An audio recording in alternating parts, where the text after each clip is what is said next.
Programa Fora da Curva, jornalismo, crítica e diversidade. Olá, seja bem-vindo você, ouvinte da Rádio Universitária, a nossa rádio pública, 99.9 FM e 820 AM. Quem fala aqui é Bruno Nogueira, sou professor no Departamento de Comunicação da Universidade Federal de Pernambuco e está começando agora mais uma edição do programa Fora da Curva. Lembrando que nessa quarta temporada, do Fora da Curva, nós estamos com 1 hora de duração e que o programa também é reprisado todos os dias, às 9 horas da noite. Esse programa, especialmente, também será reprisado no dia 7 de setembro, próxima sexta-feira. Você também pode assistir o Fora da Curva pela nossa página no Facebook, é facebook.com/programa Fora da Curva.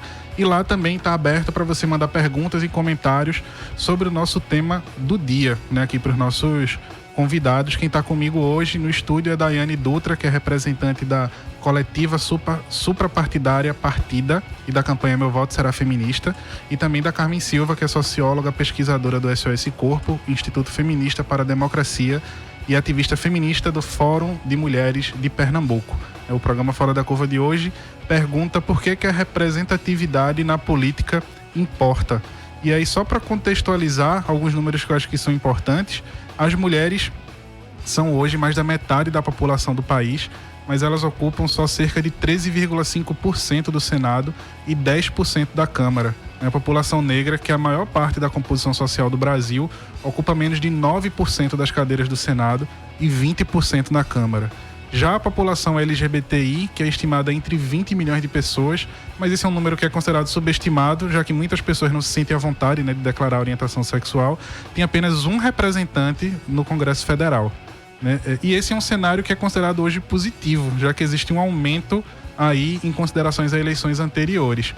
Mas mesmo assim é um aumento que ainda deixa o Brasil numa situação de visível atraso, por exemplo, a outros países como os Estados Unidos e Europa, onde esses índices eles são bem maiores. E se a gente está falando de Brasil, também precisamos pensar em representatividade de povos indígenas, de religiões de matriz africana e, por que não, também até uma representatividade de imigrantes, já que esse é um conflito atual que o governo federal tem enfrentado, né, com a história lá dos venezuelanos. E aí, para a gente começar, queria perguntar uma coisa que talvez já puxe um pouco aqui para um viés da nossa pergunta, que é o seguinte: se a gente pensar um pouco nessa falta de representatividade a partir do golpe político de 2016, quando a gente teve a primeira presidente mulher deposta da forma que aconteceu, vocês acham que isso torna um processo que intimida a gente ter mulheres candidatas? Bom dia. Bom dia a todas, a todos aqui. No contexto de eclosão do golpe, né, que se estende, na verdade, até hoje, a gente vivenciou uma violência contra uma mulher que foi eleita para o mais alto cargo, né, do país, que é a presidência. Foi um golpe que nós consideramos misógino, né? Então, assim, com muitas características misóginas no próprio discurso, na forma de fazer. E aí, a partir desse momento, a gente vivencia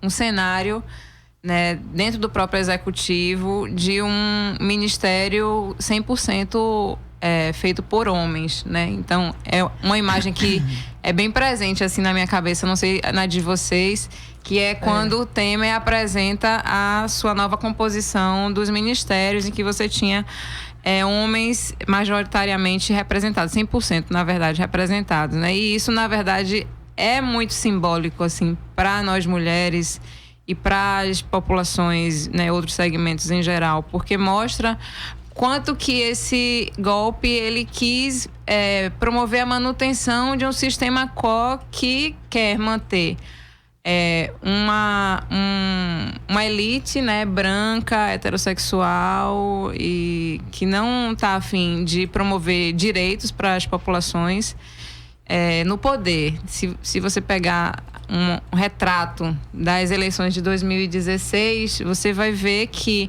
a maioria das pessoas candidatas a prefeito, né, a prefeitura e aos cargos de vereadores e vereadoras é justamente esse perfil, né? 65% são homens brancos, heterossexuais e que tem como ocupação principal o empresariado. Então, a quem está servindo, né, essas pessoas, se não a elas próprias e não as mulheres, os indígenas, a população LGBT, as pessoas com deficiência, enfim. Quer comentar? Então, eu acho que é super importante essa tua pergunta, porque, sem dúvida, tenho um pleno acordo com a Daiane, o golpe, ele intimidou a todo mundo, porque tirou uma mulher da presidência da República e também porque tinha uma agenda que está sendo cumprida, que é uma agenda de total regressão de direitos, né?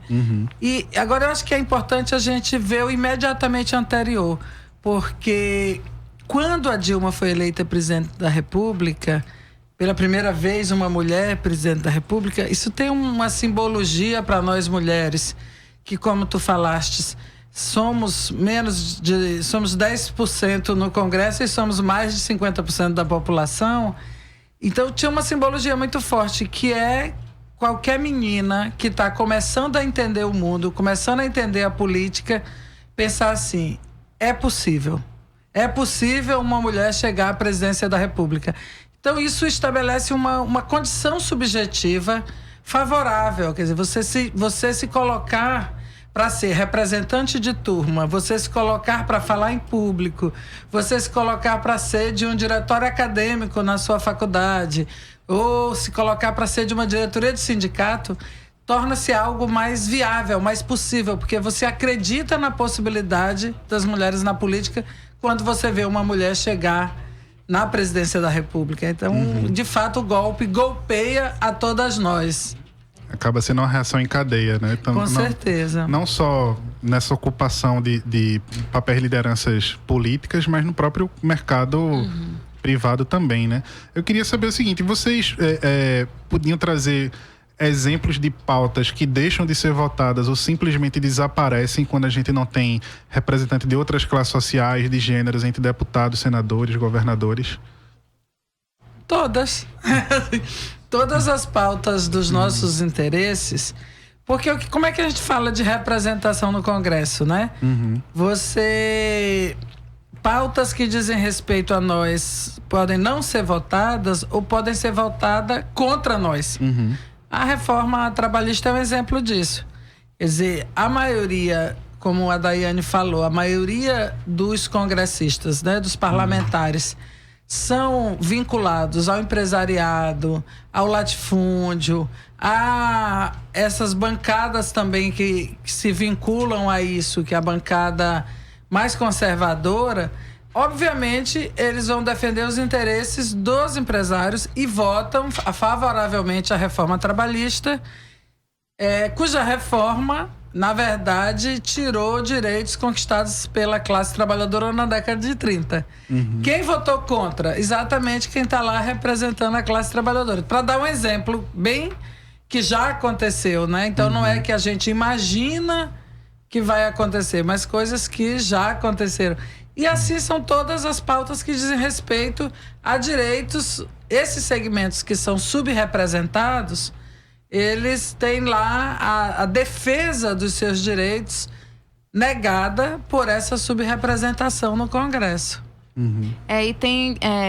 E aí a gente pode exemplificar facilmente, né, a questão do próprio aborto, que a discussão está muito em voga hoje, né, por conta da mobilização das mulheres, mas que é uma pauta que hoje está sendo pautada, né, no STF, mas que há muito tempo existem alguns projetos de lei que estão tramitando tanto no Senado quanto na Casa dos Deputados Federais, que já poderiam estar na pauta do dia e que sempre é prorrogado, ou é arquivado, não é colocado nunca. Ou pelo contrário, né? Exatamente. São colocados os projetos que vão criminalizar as mulheres, os projetos que vão negar o que nós já temos garantido, que é o atendimento no serviço público para situações de aborto que motivadas por risco de vida ou motivada porque você engravidou vítima de um estupro. Então, os projetos que vão para a pauta para serem votados são aqueles projetos contra as mulheres e não os projetos favoráveis aos nossos direitos. E hoje, realmente, o que a gente vivencia é um ataque aos direitos sexuais e reprodutivos das mulheres, né, nesses espaços.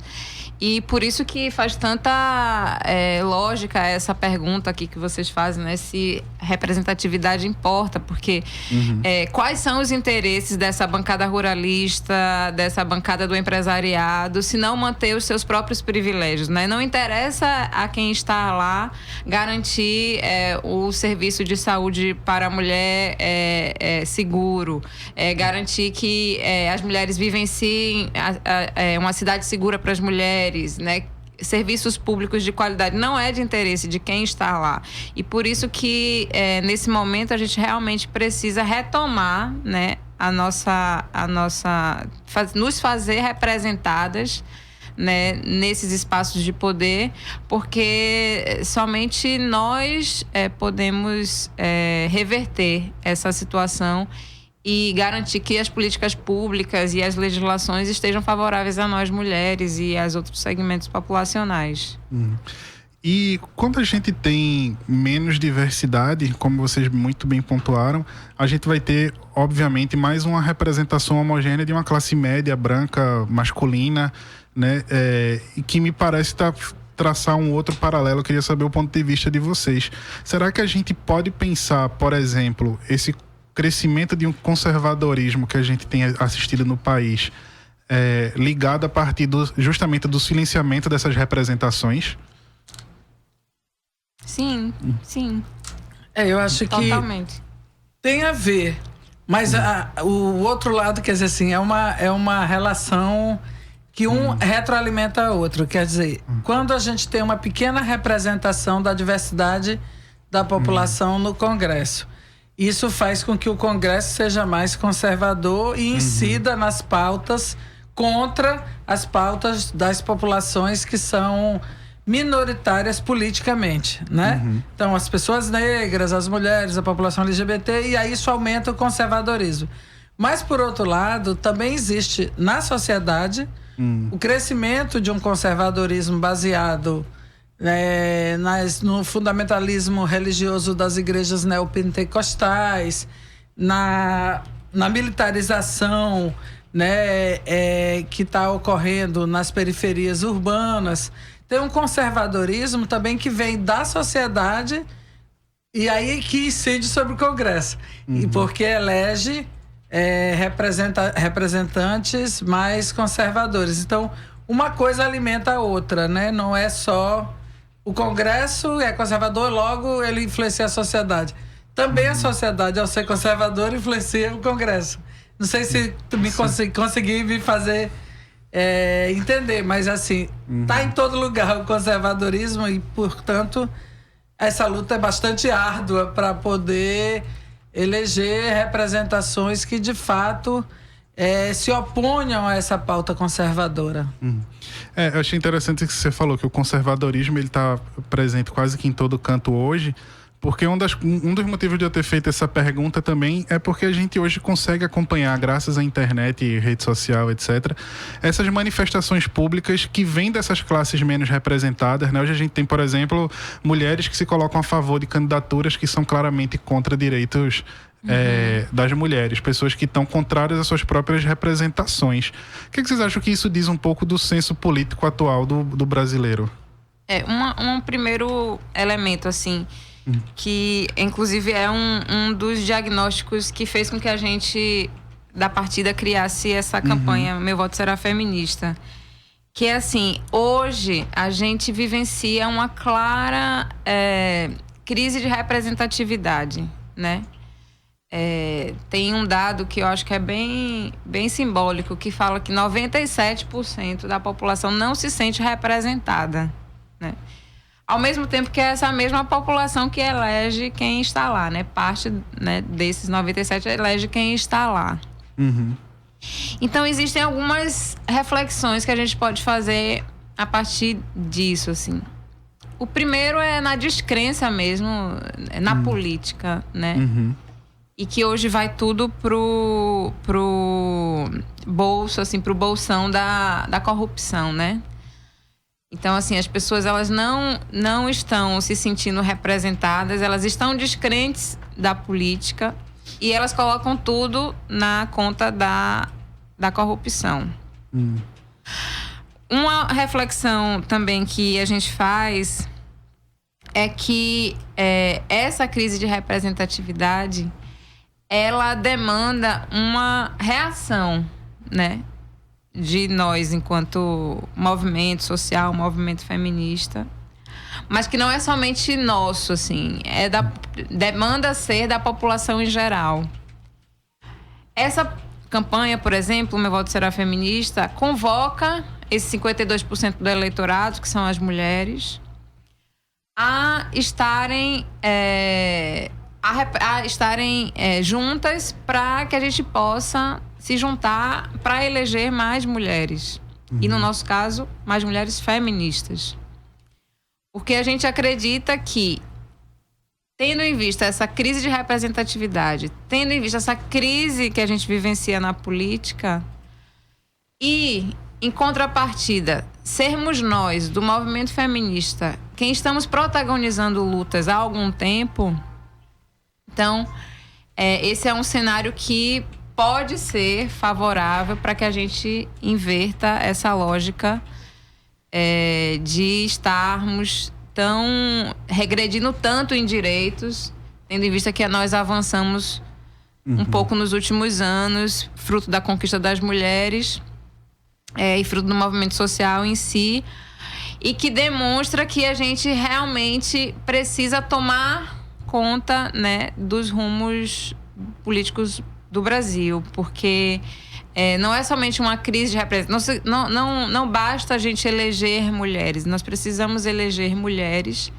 que estão em diálogo com as nossas pautas, né? Tem uma pesquisa que fala que nos países em que as mulheres estão nos espaços de poder, existem menos índices de corrupção e as políticas públicas para a população em geral, veja que eu não digo somente para a política pública, para as mulheres, elas são mais efetivas. Então, isso quer dizer que esse é o momento, e por isso que é tão interessante a gente estar vivenciando esse momento de estar aqui, por exemplo, e de estar em outros lugares pautando esse tema, porque realmente a minha impressão é de que a gente está no momento de virar o jogo e de realmente convocar a população que não concorda com essa representatividade que a gente tem para mudar. Essa crise de representatividade na política, ela está muito forte no Brasil, porque a gente está vivendo um momento em que o golpe que aconteceu, ele desmoralizou a política, né? Então, a gente aqui está vivendo uma situação mais forte. Mas é uma crise que está acontecendo no mundo todo. As instituições políticas estão sendo questionadas. Os partidos políticos, a sua capacidade de representação. Então, chega um momento que vai ser necessário repensar a forma de organização dos sistemas políticos, e muitos países têm feito isso. Quer dizer, no Brasil, a gente tem muita dificuldade com esse debate, porque o sistema político brasileiro, ele é quase que naturalizado. As pessoas acham que é assim, sempre foi assim, vai ser assim. Mas não é a única possibilidade. Por exemplo, a gente enfrentaria o problema da representatividade de nós mulheres, para dar um exemplo, se a eleição fosse garantida pelo percentual da população. Vamos dizer, se a gente fosse votada, tanto poderia ser pela reserva de vagas para ser 50% mulheres e 50% homens, como também a eleição em lista fechada dos partidos. Se a eleição fosse em lista fechada, com alternância, organizada a lista com alternância de sexo, né? Pensando os partidos como uma estrutura democrática, claro que essa estrutura democrática teria que ser obrigada por lei, né? Porque a gente não confia que haja uma democracia interna nos partidos sem que isso seja obrigado por lei. Então, veja bem, se a gente votasse dessa forma, uma votação não... essa falsa votação nominal que a gente tem hoje, mas uma votação em lista com 50% de homens e 50% de mulheres, o problema da subrepresentação das mulheres estaria resolvido. Porque todos os partidos, todos aqueles que fossem eleitos, estariam com 50% de homens e 50% de mulheres. Ainda que fosse número ímpar e tivesse que ter um dos sexos a menos, mas no cômputo geral do Congresso estaria resolvido. E ainda teria um ganho adicional.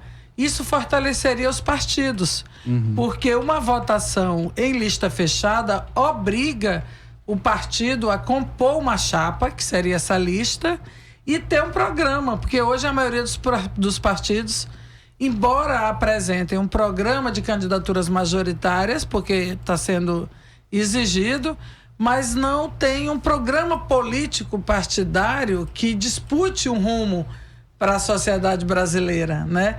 Então, ao você organizar o sistema de votação por listas, isso exige que o partido tenha uma chapa e tenha um rumo, tenha uma proposta política para colocar no debate.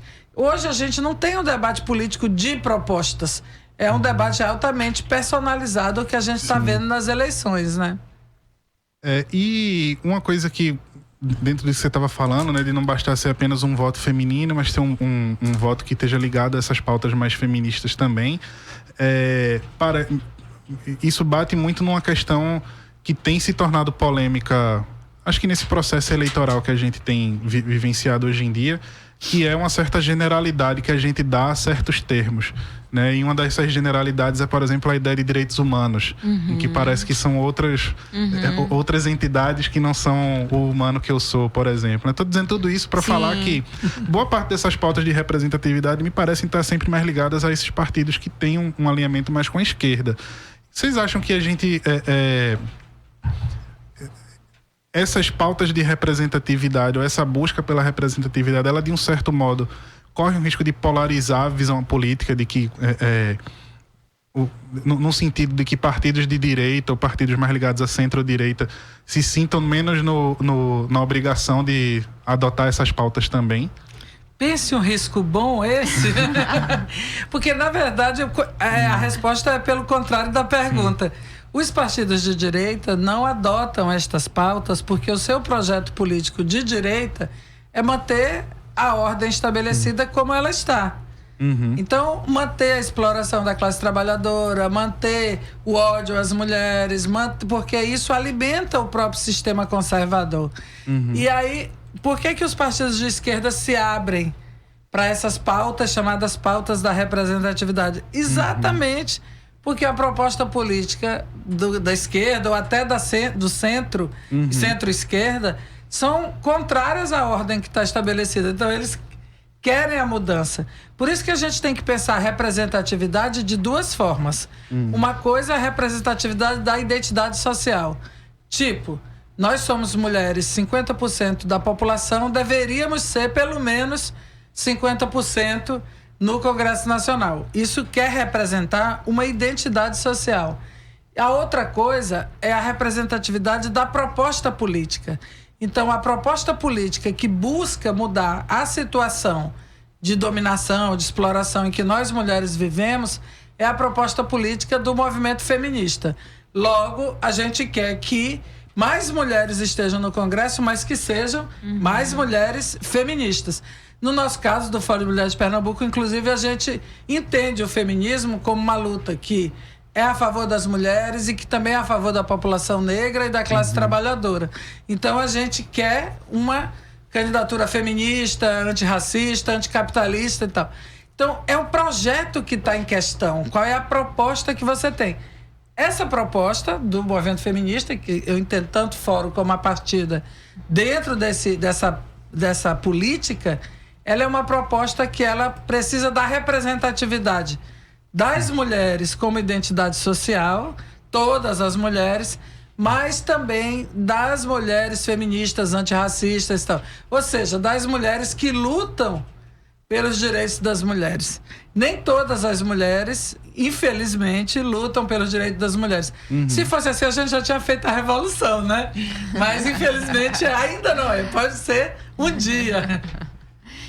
E uma coisa que é bem importante de falar, que eu achei que tua pergunta ia por esse caminho, que é o termo feminismo, que hoje também está em disputa, né? Sim, também. Pelo próprio mercado, pelo próprio capital. Então, enfim, você vai em lojas de varejo, você encontra lá blusas, vestido, eu sou feminista e tal. O garota revolucionária. Porque na verdade é isso, né? Já se constatou, o próprio mercado já constatou o quanto que é um termo que realmente precisa o mercado se apropriar, porque é algo que está em ascendência, né? A própria Carmen costuma falar muito isso, assim. As principais lutas que a gente teve nos últimos anos foram lideradas pelo movimento feminista, protagonizado mesmo, assim, e luta para além das pautas de luta pelas políticas para as mulheres, muito além disso, né? A própria disputa do projeto político e popular que a gente almeja enquanto sociedade, né? Então, esse termo é um termo que está em disputa, mas que, ao mesmo tempo, nós precisamos dizer, né, que não é a mesma perspectiva que a gente acolhe no movimento do mercado, né? Completamente diferente, inclusive. Contrária até. Totalmente contrária. Eu achei interessante que chegou uma pergunta aqui de um ouvinte que se conecta bem com tudo isso que a gente está conversando. O Ed Júnior, ele pergunta: como vocês avaliam o uso de uma representatividade apenas para atrair os simpatizantes e não tem compromisso com a causa? Isso bate realmente com a pergunta que tu tinha feito, porque como o movimento feminista tem crescido muito e a pauta feminista tem ido, inclusive, para além do movimento, atraído especialmente a juventude com uma força muito grande, tanto o mercado como os partidos de direita têm buscado colocar mulheres em evidência para, com isso, atrair as candidaturas, atrair o voto, né? Do eleitorado feminino. O eleitorado feminino, inclusive, nas últimas pesquisas que saíram, tem dado respostas muito interessantes, porque um dos candidatos mais conservadores que existem tem o maior índice de rejeição exatamente entre as mulheres. Então, é muito interessante como o eleitorado feminino está percebendo que essa pauta conservadora não interessa para nós mulheres, é contra a gente. E, é claro, os partidos de direita têm colocado propaganda na televisão com mulheres chamando, têm colocado vice para suas chapas, sendo do sexo feminino, para com isso tentar exatamente disputar esse eleitorado, né? Porque é um eleitorado que tem capacidade de decidir a eleição. Então isso é muito importante. E aí a gente tem uma outra pergunta aqui também de ouvinte que eu acho que se conecta com tudo isso que a gente está conversando e bastante, eu acho que com o trabalho direto de vocês, que é qual é o caminho justamente para conseguir incentivar esse pensamento crítico político atual do eleitor, né? De conseguir diferenciar essas apropriações, esses usos com outros interesses, por exemplo. Do nosso ponto de vista, assim, dentro da construção da campanha Meu Voto Será Feminista, a gente vem dialogado muito com as candidatas, as mulheres candidatas, entendendo que um outro dado que a gente visualizou em 2016 foi que isso de que as mulheres não estão se candidatando é uma mentira. As mulheres já estão colocando o teu corpo para a ocupação da política institucional. Então, assim, isso é fato. O que acontece é que nós, enquanto sociedade, não estamos votando nessas mulheres. Então, para a gente é muito importante entender qual que é a linha política, qual o projeto político dessas mulheres que estão se candidatando, né? E por conta disso, fortalecê-las para que demonstrem que, já que elas já estão se candidatando, que elas se colocam como uma possibilidade real de de ser uma opção de voto para as pessoas, né? Então, assim, para a gente garantir que essas mulheres estejam em evidência, né, dando visibilidade a ela e às suas pautas, ao seu projeto político, é o que a gente tem tentando fazer dentro da campanha.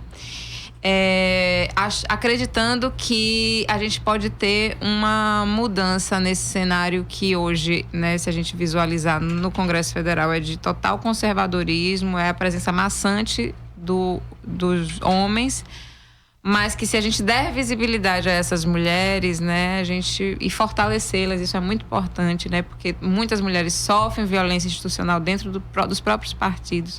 A gente precisa fortalecer essas mulheres, garantir estrutura para elas, fazer uma incidência para que os partidos, na verdade, né, garantam essa estrutura, porque elas, de fato, são uma opção muito coerente e muito importante nesse cenário que a gente vivencia de crise política. Elas são uma boa opção para fazer uma mudança significativa nesse cenário caótico que a gente visualiza. Então, eu acho que isso é muito importante, as candidaturas. Agora, o caminho para o pensamento crítico, como ele perguntou, ele é muito importante entender as eleições como esse momento. Vai acabar daqui a um mês e meio, menos de um mês e meio. Bom, e aí? Como é que segue a vida, né? Porque a gente precisa aproveitar desse momento político, onde todo mundo conversa sobre política, para a gente estar conversando com os vizinhos, no nosso local de trabalho, deixar essa bobagem que às vezes acomete a gente, que não vou falar de política não, isso só cansa, isso não tem nada a ver comigo. Tem tudo a ver com cada um e cada uma de nós que somos cidadãos e cidadãs nesse país. Lá no Congresso, eles decidem a nossa vida, então a gente precisa conversar. Redes sociais, por exemplo, super importante, mas é importante também saber de que fonte está vindo a informação que você vai divulgar a partir de agora. Curtir e compartilhar só de quem eu confio e quem eu acredito no que está dizendo. Outra coisa, a gente precisa se organizar, seja no nosso local de trabalho, seja no nosso bairro, no nosso movimento, aquela categoria de estudante, de onde você puder se organizar, se juntar com os outros, é a forma de organizar o pensamento da gente. A gente sozinho, a gente não consegue ter uma visão crítica. Por mais que você leia, por mais que você se informe, trocar ideias é uma coisa muito importante para a gente ter pensamento crítico. E a outra coisa também que forma muito o nosso pensamento é lutar por direitos. Se a gente se organizar com os outros e conseguir fazer lutas, pressionar o governo, pressionar o patrão, pressionar o diretor da escola, se a gente faz isso, a gente vai se formar na prática. O nosso pensamento crítico, ele é construído na coletividade, ele é construído no processo de luta, de pressão e tal. Não é assim, algo que ocorre porque eu estou lendo. Eu estou lendo e eu aprendo algumas coisas. Eu estou me informando e tal, mas quem é a fonte que está me informando? Eu confio nela? Isso é muito importante para a gente. A gente está vendo aí o que é esse controle da comunicação no país, né? Assim, a mídia corporativa totalmente dominada por essas forças golpistas, por essas famílias que vivem do lucro da mídia corporativa e plantando notícia todo dia dentro das nossas casas. Então é muito importante a gente ter uma visão crítica e saber se a fonte que está me passando essa informação realmente é uma fonte da minha confiança. A gente vai chamar para um rápido intervalo e logo mais a gente está de volta aqui com Fora da Curva, que hoje pergunta por que a representatividade na política importa. Programa Fora da Curva. Análise crítica de assuntos do interesse público. Oi, vó, qual é a boa? Tô mandando um áudio pra sua prima explicando como votar. Também tô precisando aprender. Então agora eu vou mandar pra você. Oi, meu netinho lindo. Nestas eleições, o primeiro voto é para deputado federal. Tecle os 4 dígitos e aperte confirma. Aí deputado estadual ou distrital, 5 dígitos e confirma. Depois senadores, 3 dígitos e confirma. Faça 2 vezes, vamos eleger 2 candidatos. Governador, são 2 dígitos e confirma. E presidente também são 2 dígitos e confirma. A votação é das 8 às 17 horas. O primeiro turno é dia 7 de outubro e o segundo dia 28 de outubro. Não se esqueça de levar um documento oficial com foto e seu título de eleitor. Ou só o e-título no celular se você tiver biometria. Pronto. Você é a melhor, vó. Calma aí, você não vai embora sem tirar uma selfie comigo. Justiça Eleitoral.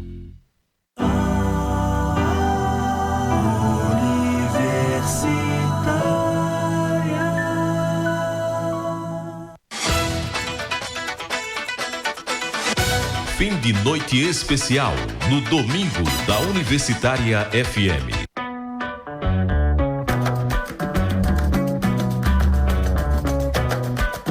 Às 9, Gilu Amaral.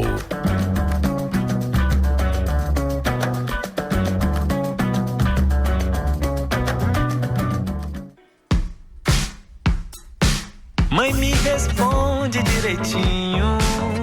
Às 10, Talento da Paraíba, Wister. Pra não amar só por carinho.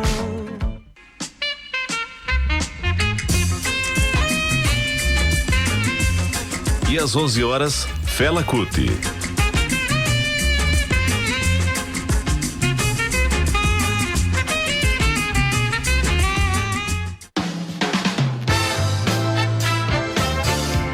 Domingo, na 99.9, fim de noite especial. Neste sábado, no Interdependente Música e Conhecimento, vamos falar sobre cuidados paliativos. A convidada é a médica Zilda Cavalcante, especialista na área. No Play, músicas dos Titãs, Gonzaguinha e Milton Nascimento. É neste sábado, às 18 horas, na Universitária, a nossa rádio pública.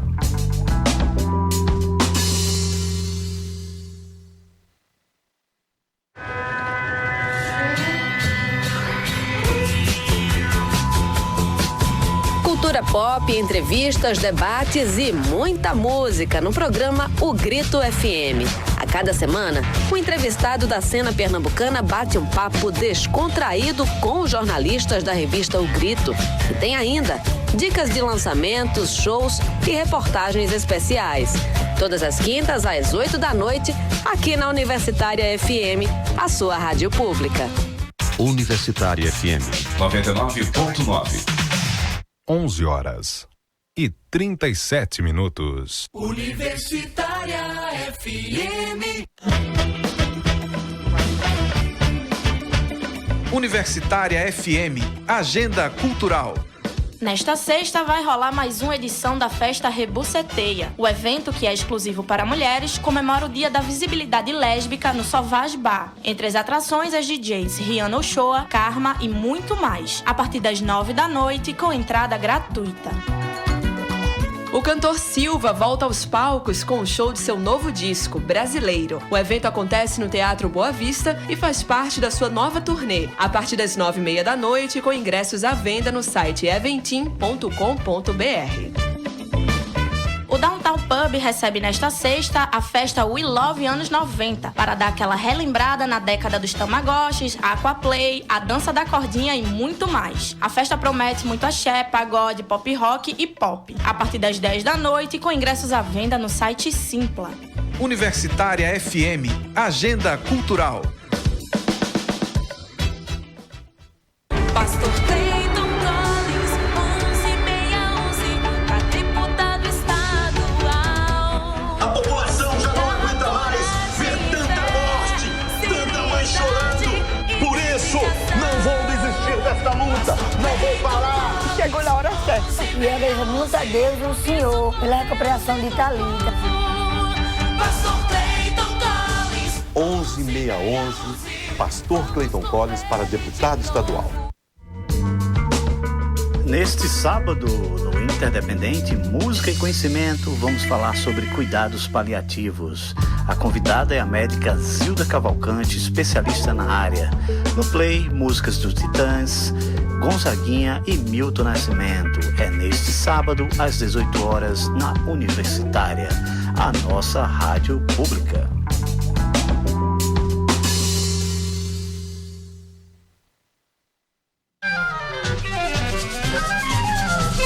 A música nacional e internacional do passado, com intérpretes de ontem e de hoje, está em Evocação. Sábados e domingos às 7 da manhã, aqui na Universitária FM. Produção e apresentação de Hugo Martins.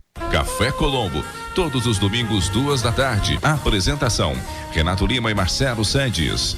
Universitária FM 99.9.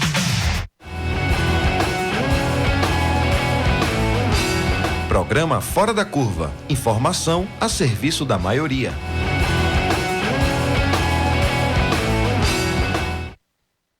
Estamos de volta com o programa Fora da Curva.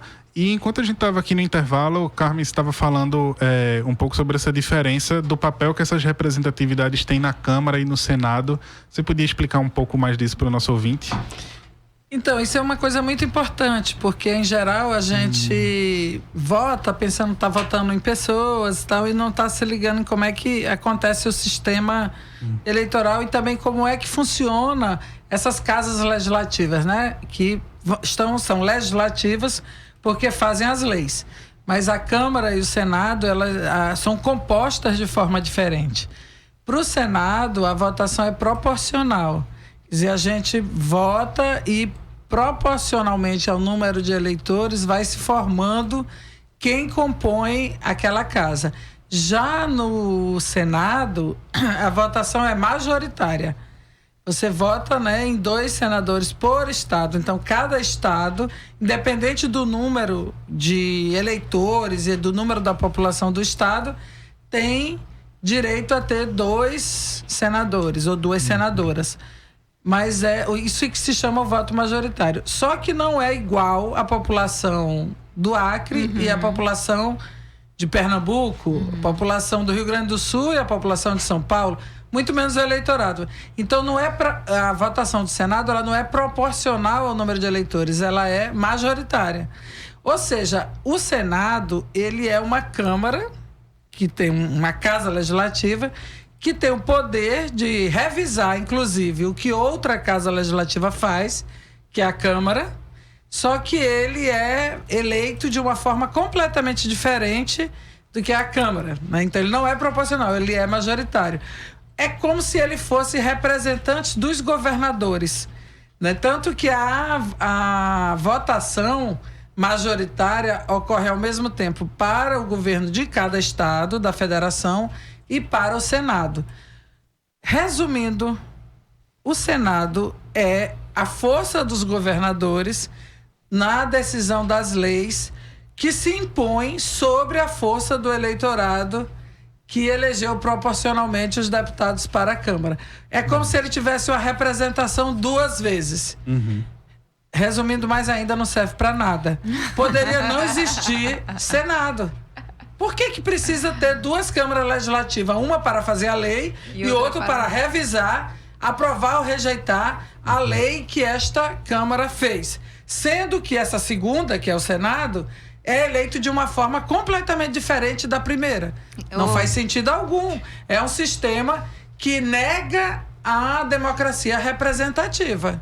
E tem só uma complementação bem pequena na fala de Carmen, que foi algo que a gente até lançou essa semana, a gente fez uma discussão dentro da partida, que é em relação a quem são esses suplentes e essas suplentes do Senado que ninguém sabe. Muitas vezes faz parte de um conchavo, né, com o empresariado, muitos colocam a própria família, porque essas suplentes, elas não são eleitas, né? A gente elege quem está ali na cabeça da chave, vamos dizer assim. E a gente nem sabe, é pior do que e vice. Nem sabe, exatamente. Hoje, essa semana eu comecei a pesquisar isso, assim, né, das candidaturas aqui de Pernambuco, e realmente são pessoas que a gente não ouve falar, ou que a gente não imaginava que estava ali naquela suplência, e que efetivamente tem a possibilidade de ter que assumir essa suplência em algum momento do mandato, né? E a gente não conhece quem são essas pessoas. Achei interessante que isso está completamente ligado a uma das coisas que eu tinha separado aqui para perguntar a vocês, que é em relação a essa pauta maior que a gente tem hoje no país, que é a necessidade de uma reforma política. Eu ia perguntar se vocês acreditam que uma reforma hoje poderia diminuir essas representações, por exemplo. Mas pelo que você falou... Então, a reforma política é realmente uma questão de fé. Quando você pergunta, vocês acreditam? Eu acredito porque eu sou uma pessoa que tenho fé, sou uma pessoa otimista. Então, a reforma política é uma questão de fé. Porque a gente precisa ter muita crença em nós mesmos, povo brasileiro, para poder lutar e se manifestar para impor ao Congresso uma reforma política. Por quê? Porque quem está ganhando com essa situação, com esse sistema político, é essas famílias que botam seu filho, sua mulher, seu primo para ser suplente senador. São os deputados que já teve 10 mandatos, não pode mais, bota um filho para substituir, ele mantém ali a mesma coisa. São esses partidos que estão dominando com esse espectro de direita. Então, eles estão lá. Por que eles vão mudar se eles estão ganhando?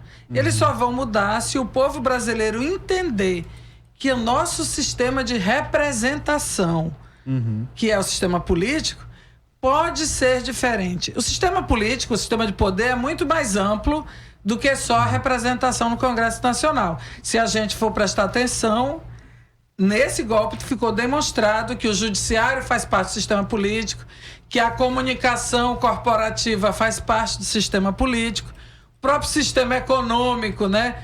Os empresariados dominam não só pela via da corrupção, mas pela via também do lobby, o sistema político, né? Pela conciliação de interesses. Então o sistema político é muito mais amplo.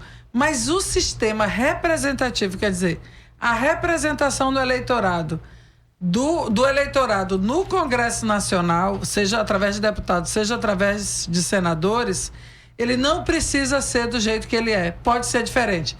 Por exemplo, o Senado pode não existir.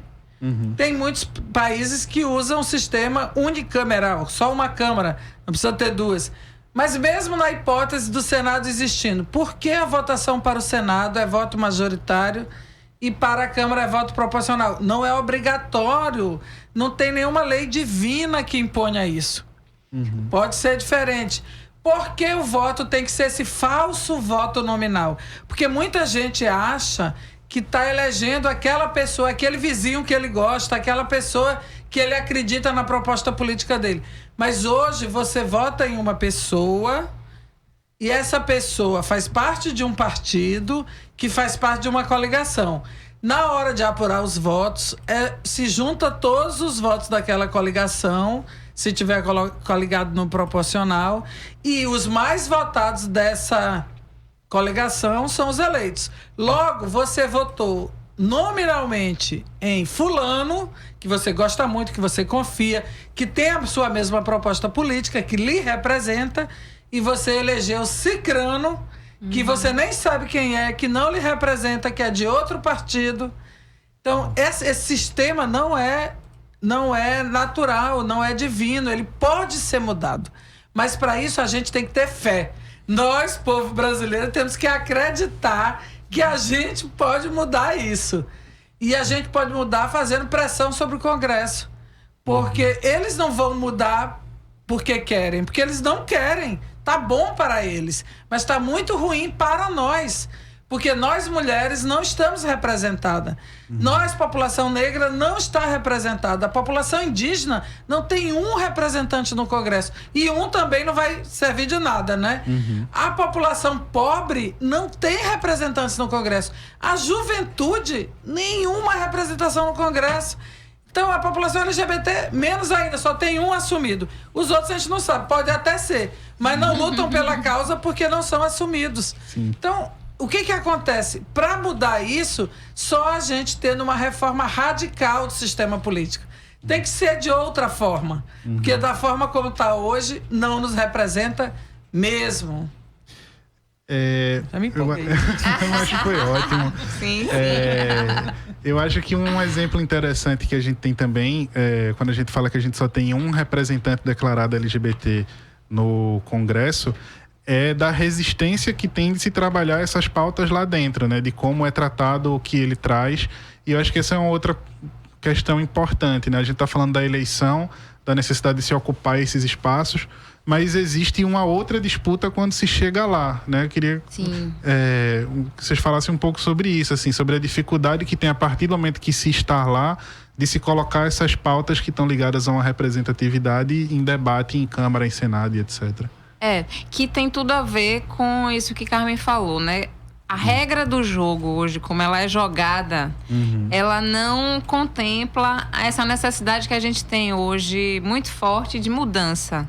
A gente precisa mudar a regra do jogo para que as nossas pautas estejam garantidas e que a gente consiga ter ganhos, né, para além do eleitoral, a gente tem ganhos políticos com essa representação lá.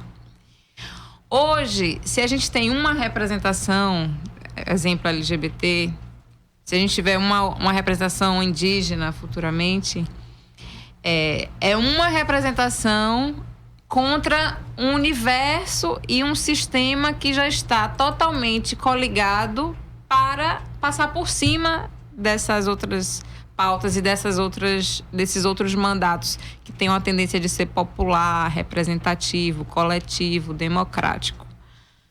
Então, ao mesmo tempo que é super importante, veja que a gente acha super importante a gente ter a presença, né, de representantes desses segmentos populacionais, porque é o começo, né? É o cavalo de Troia que vai entrar e que vai levar todo mundo junto.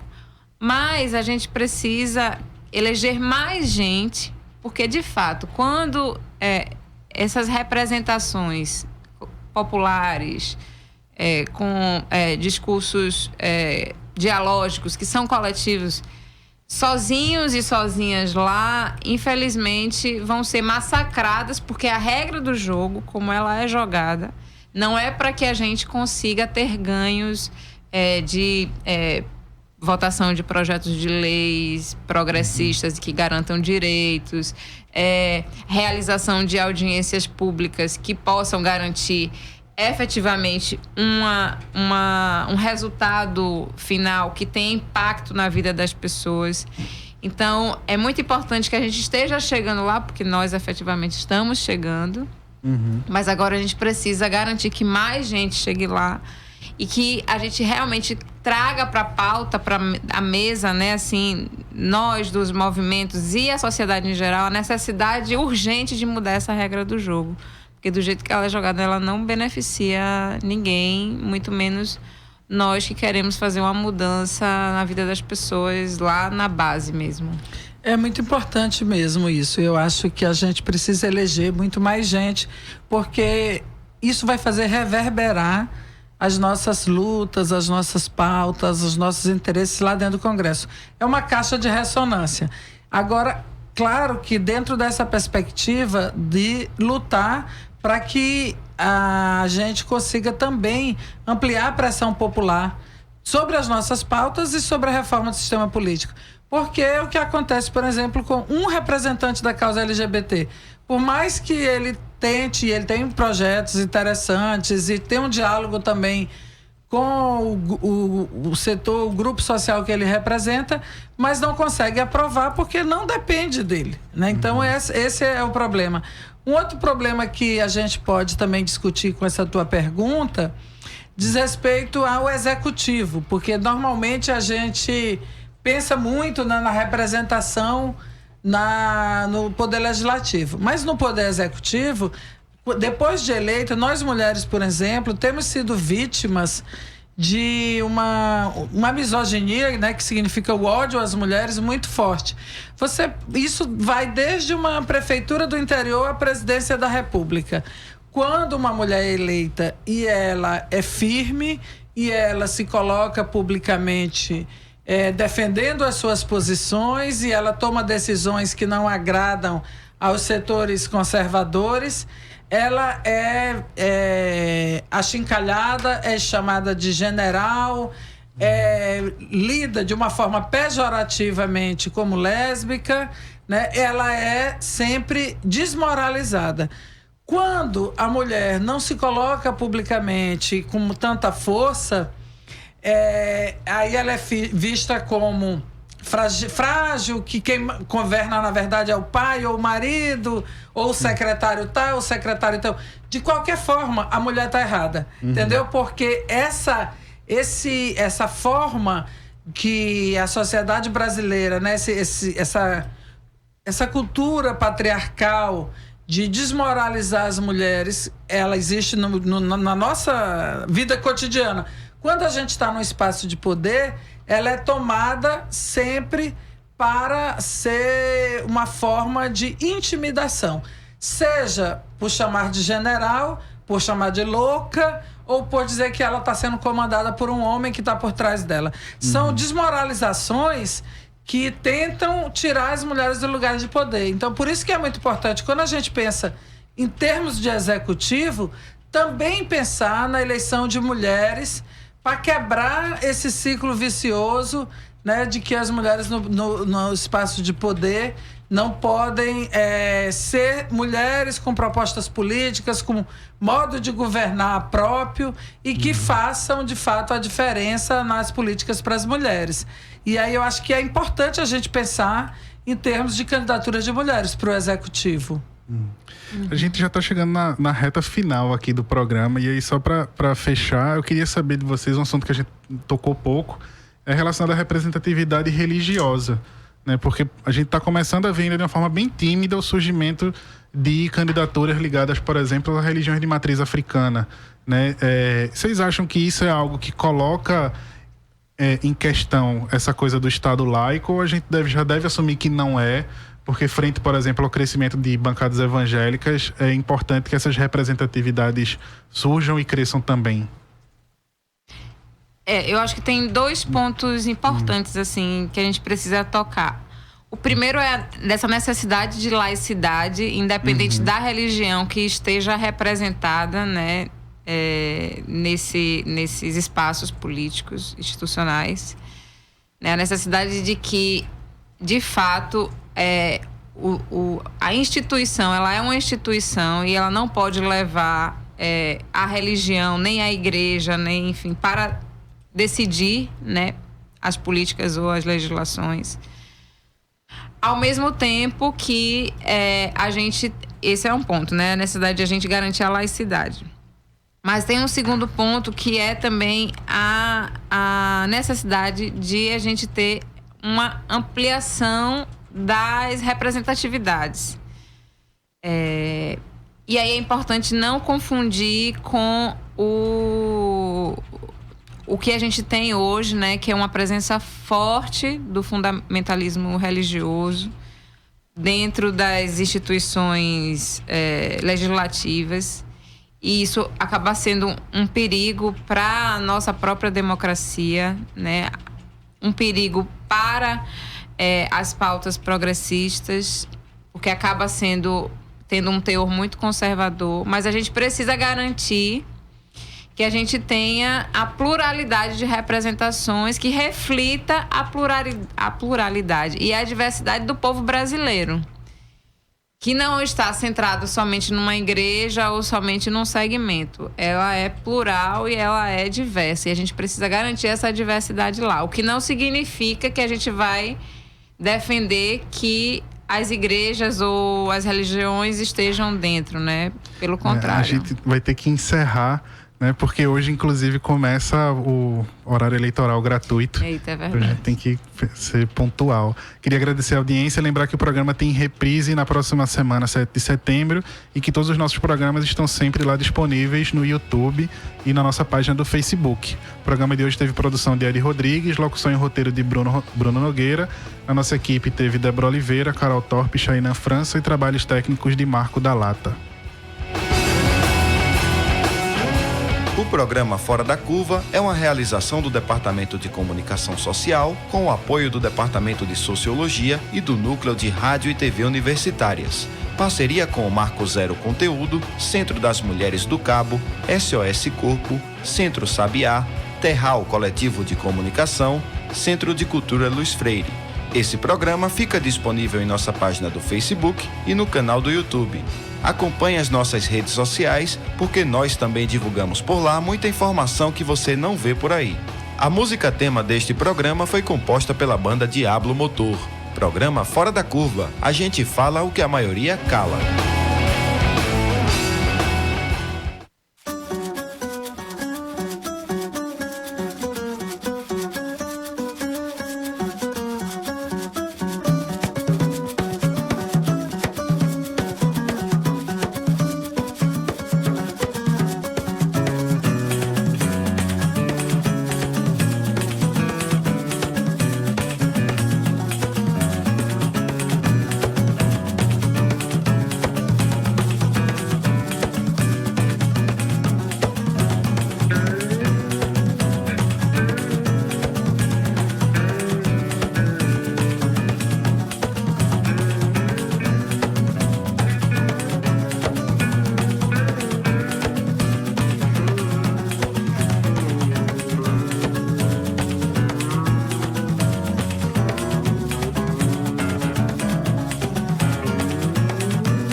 Extraordinária, a minha, a Dilma, tem trabalhado junto com o nosso partido. Pernambuco conhece, confia e vota. Silvio Costa, tem coragem, é o meu senador. Silvio Costa, 700 é o meu senador. Horário reservado à Rede Sustentabilidade, que não mandou o seu material. Horário reservado à coligação A Esperança Não Tem Medo, que não mandou o seu material. No ar, a Estação 456. Começa agora o programa de Bruno Senador. É isso aí, minha gente. Estamos aqui com Bruno Araújo, candidato a senador. Bruno, tudo bem? Tudo bem, pessoal. Prazer enorme nós estarmos aqui, começando essa nossa caminhada.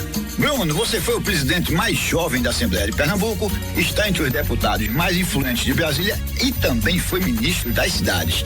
É uma caminhada longa, né? Qual o segredo?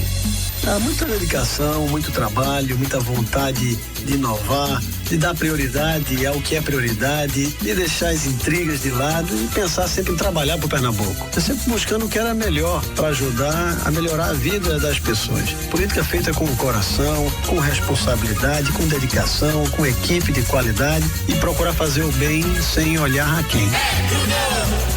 Bruno, um novo senador para um novo Pernambuco. Coligação Pernambuco vai mudar. PSDB, PDB, PDS, DEM, PSC, PRB, PV, POD, PRDB, PSL, PAS, DC, PNB. Mendonça, o senador de Pernambuco.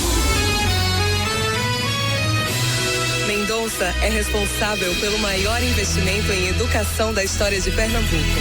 Ele liberou 3 bilhões de reais em obras, programas e ações de educação em todos os municípios. Trouxe 60 novas escolas em tempo integral para nosso estado.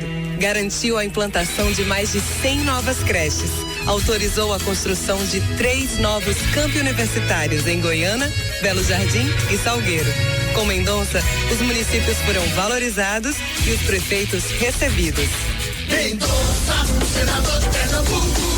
Como ministro da Educação, sempre recebi e atendi com obras e ações todos os prefeitos de Pernambuco, sem discriminar nenhum. Tempo de esperança, o nosso leão do norte, Mendonça é de confiança, é Pernambuco, mais forte, é 252. Horário reservado ao Partido Socialista dos Trabalhadores Unificado, que não mandou o seu material. Horário reservado ao Partido da Causa Operária, que não mandou o seu material. Agora é Jarbas. Bem-vindo ao programa do Senador do Povo. Jarbas Senador 56. Essa é com certeza uma das campanhas mais importantes da história para o nosso estado. Precisamos garantir que Pernambuco continue seguindo em frente. Quero dedicar meu mandato no Senado Federal para trazer mais recursos e criar as condições para Paulo Câmara poder fazer ainda mais. Jarbas 56. Jarbas Vasconcelos foi 2 vezes prefeito do Recife, eleito 15 vezes o melhor do Brasil. Governou o estado por 8 anos, colocando Pernambuco na rota do desenvolvimento. Jarbas é prestigioso.